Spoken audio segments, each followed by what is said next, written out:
You wake up, and for a brief moment, there's silence, but underneath it, something stirs. Faint, familiar, and unrelenting. It's not a sound, but a sensation. A weight that isn't physical. A loop you can't see, but live. You think you're steering your life, that your thoughts are yours, your choices conscious. But there is something ancient inside you, something not bound by logic or goals. It doesn't sleep. It watches.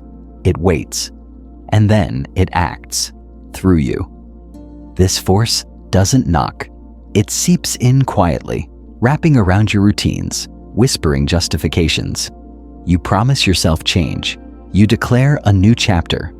Yet hours later, you're back, scrolling endlessly, delaying everything meaningful, indulging fleeting urges. Not because you're weak, not because you're lazy, because you're divided. There are unseen battles unfolding in the chambers of your mind, and you're often unaware you're the battlefield. Freud tried to name it thanatos, the death drive. Not a dramatic cinematic hunger for death, but a subtle erosion, a yearning to dissolve, to escape the weight of becoming. There is a seduction in undoing, in slipping back into the warm, painless dark. And our brains, in their misguided kindness, reinforce it. That self-destructive decision, the one you swore you'd stop repeating, it gave you relief, a pulse of dopamine, a sense of brief escape. So your mind tags it, relief lives here. Do it again. The tragedy is that pleasure is no longer your ally. It's a disguise. Distraction is no longer innocent. It's a ritual. You are not avoiding tasks. You are fleeing life itself. Not in grand gestures, but in tiny betrayals. Every delayed dream, every toxic connection you justify, every digital dive into nowhere, it's a quiet prayer to disappear. Not fully, not entirely, just enough to avoid becoming who you're meant to be. Inside you, Eros still lives, the longing to build, to connect, to bloom. But he dances beside his twin. Destruction wears a mask, and it is charming. It tells you, just 5 more minutes, you've earned it, you'll do better tomorrow.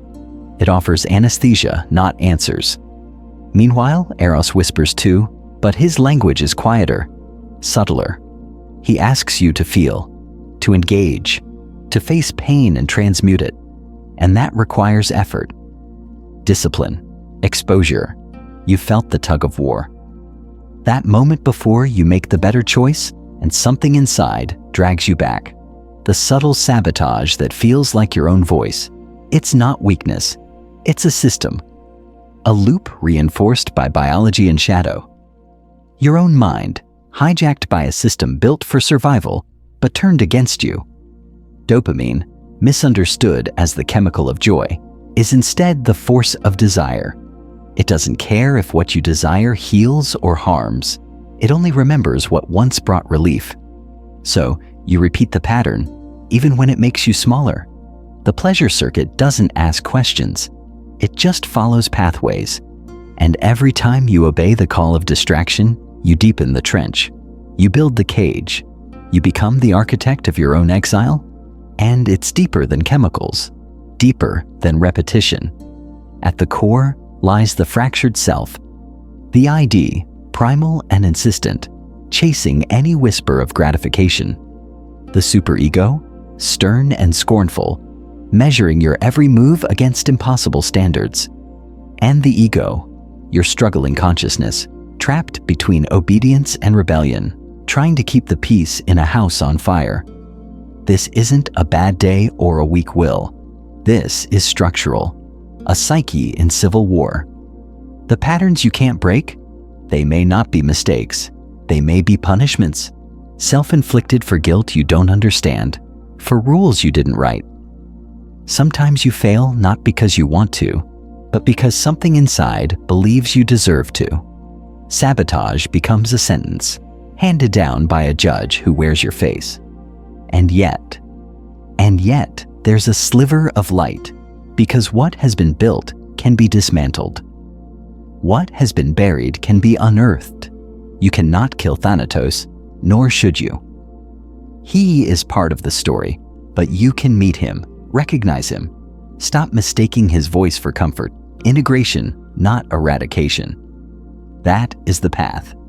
You begin by noticing that tiny space between impulse and action. Widen it, stretch it, fill it with breath, with awareness. The moment before the scroll, the snack, the binge, the postponement. Pause.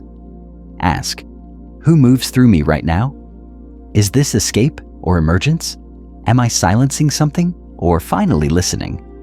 And then slowly, you rebuild the map. Dopamine is not destiny. Your brain, though etched with old grooves, is plastic.